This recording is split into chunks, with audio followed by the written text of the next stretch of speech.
Bun găsit tuturor! Eu sunt Mateo Andrei Gongea, iar în minutele următoare vă invit să aflați câteva informații despre frumoasa comună Vintileasca. Obiectivele marcante, dar și legendele locului vă sunt prezentate în minutele următoare.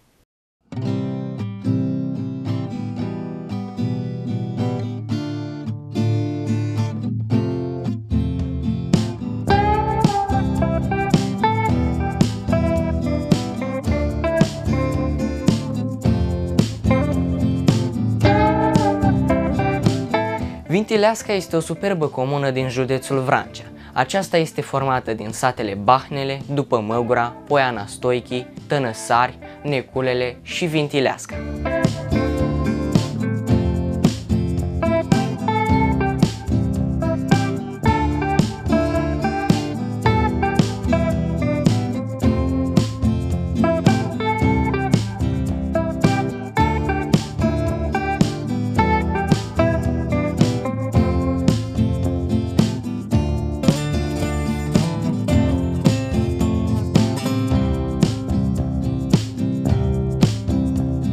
Comuna se află în extremitatea sud-vestică a județului Vrancea, la limita cu județul Buzău, între izvoarele râurilor Râmnicu Sărat și Milcov, la limita Carpaților cu subcarpații de curbură.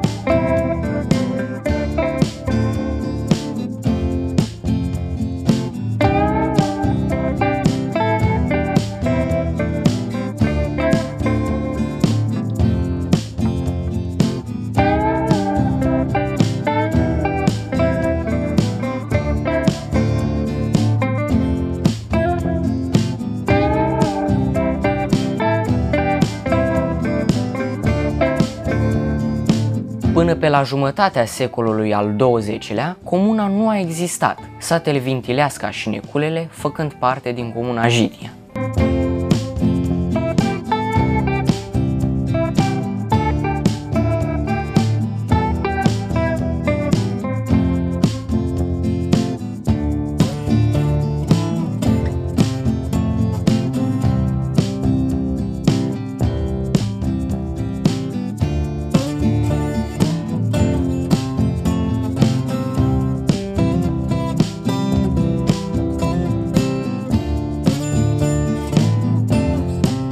Comuna s-a format după cel de-al doilea război mondial, inițial cu numele Neculele, pe teritoriul raionului Râmnicu Sărat, din regiunea Ploiești.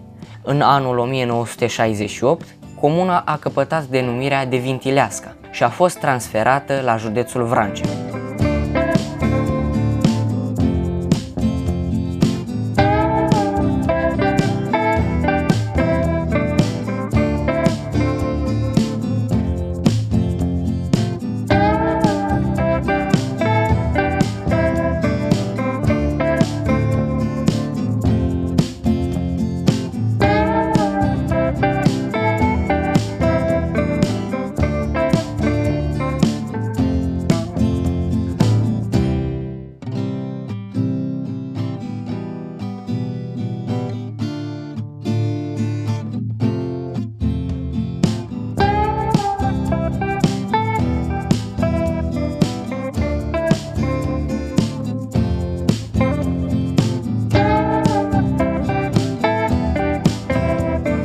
Dacă vreți să faceți o călătorie prin această superbă zonă, aveți ocazia să vizitați obiective marcante, printre care schitul Sfântul Ioan Evanghelistul, schitul Muntioru, băile sulfuroase, lacul mare, mănăstirea Montioru, situată într-o rezervație naturală la peste 1300 de metri, dar și monumentul natural Pietrele Fetei.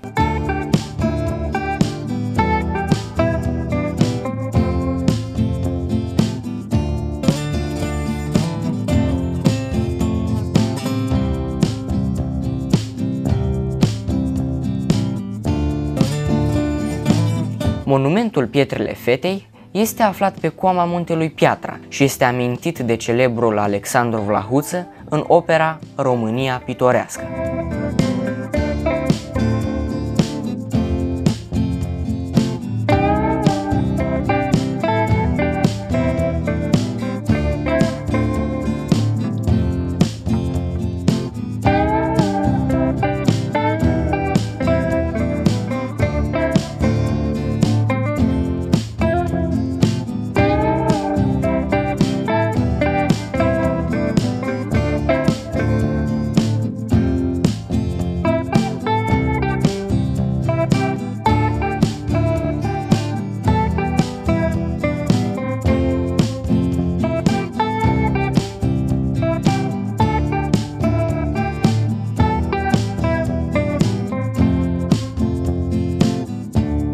Cei care călătoresc prin aceste frumoase locuri vrâncene sunt impresionați și de lacul mare.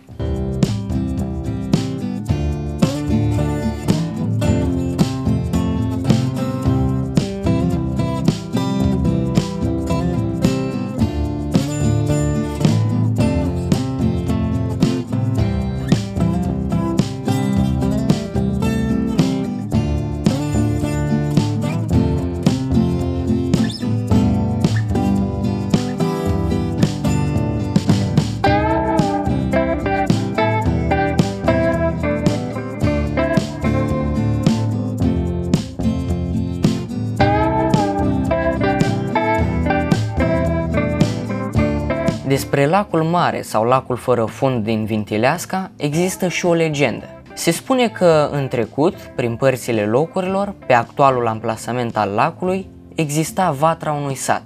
În mijlocul satului se afla o fântână ce asigura necesarul de apă potabilă tuturor sătenilor.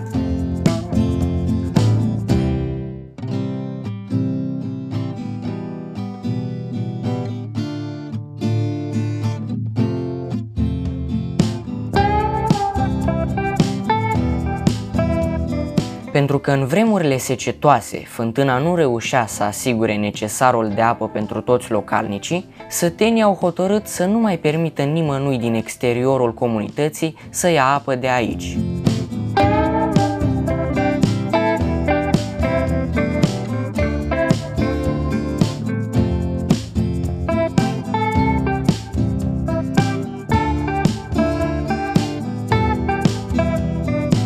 Legenda spune că, într-o zi călduroasă de vară, un călător însetat a vrut să-și potolească setea cu apă limpede și rece din această fântână, dar un sătean care păzea locul nu i-a permis să se apropie de fântână.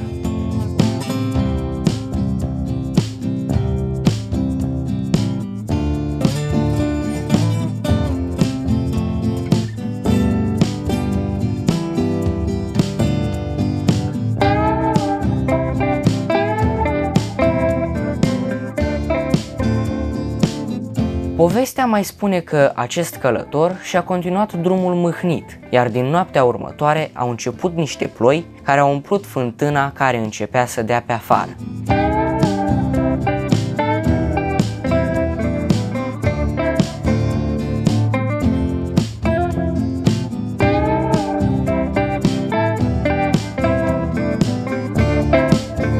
Văzând că satul se află în primejdea de a fi înghițit de ape, conducătorii comunei au hotărât să strămute toți locuitorii, împrăștiindu-i pe dealurile din apropiere.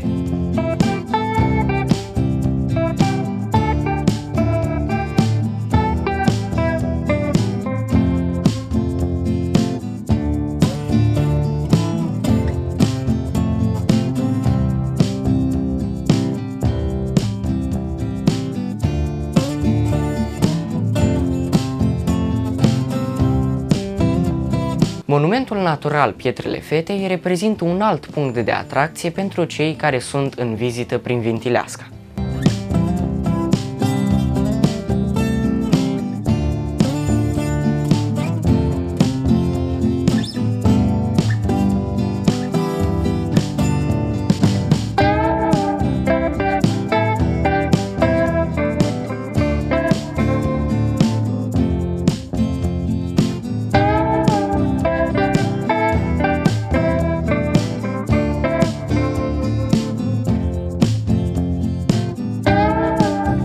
Cele două stânci, situate pe culmea dealului cu același nume, despart satele Neculele și Vintileasca.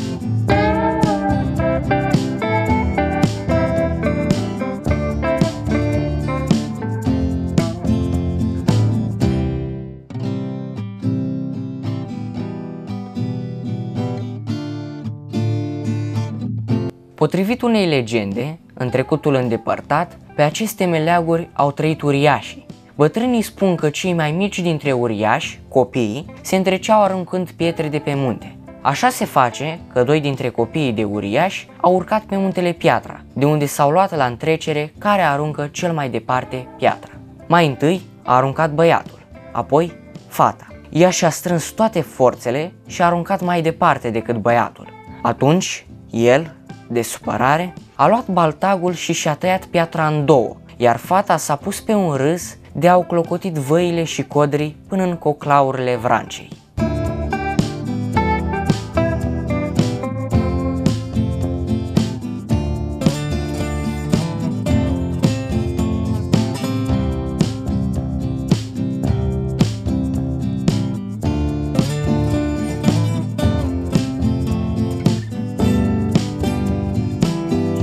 În schimb, geologii susțin că pietrele sunt simple rezultate în urma eroziunii.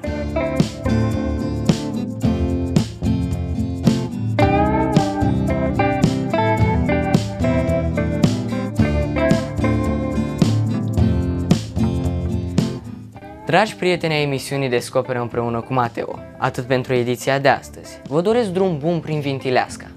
Vă aștept cu alte informații în edițiile viitoare. Doamne ajută!